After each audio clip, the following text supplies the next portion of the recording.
and welcome to Storytime with Teacher Beth. I'm Teacher Beth. Today we'll be reading Have Fun, Molly Lou Melon by Patty Lovell, illustrated by David Catrow. If you have a copy and you'd like to read along, go ahead and grab it now. Have Fun, Molly Lou Melon. Molly Lou Melon's toy chest overflowed with woozy watsits of all shapes and sizes. Her grandma had told her, back in the olden days, I didn't have fancy dolls or action figures. I made them out of twigs, leaves, and flowers like hollyhocks and daisies. So she did just that. Molly Lou Melon's backyard had a big weeping willow and crumbly rock walls with thingamajigs peeking out from every crevice. Her grandma had told her, back in the olden days, I didn't have a stone-bought dollhouse. I made one in my backyard. So she did just that. Molly Lou Melon's garage was full of colorful boxes and crates. Her grandma had told her, back in the olden days, I didn't have a race car. I sat in a cardboard box and sped down the hill. So she did just that. Always Molly Lou Melon has a little extra flair on it, doesn't she?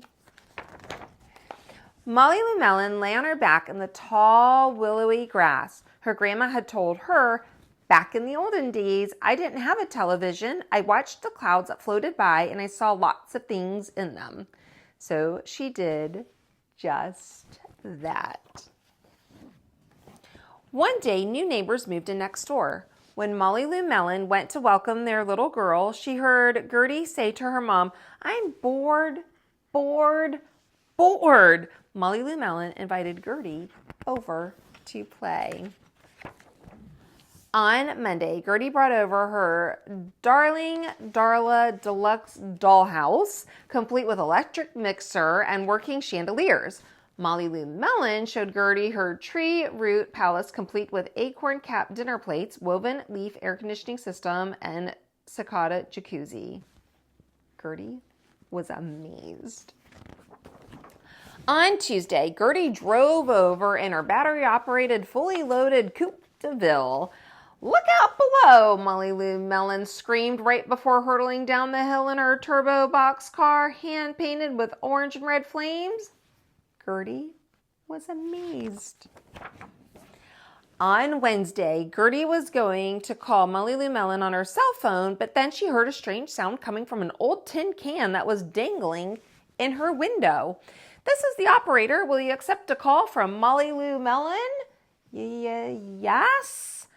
Gertie spoke into the can. Great, come on over. Click.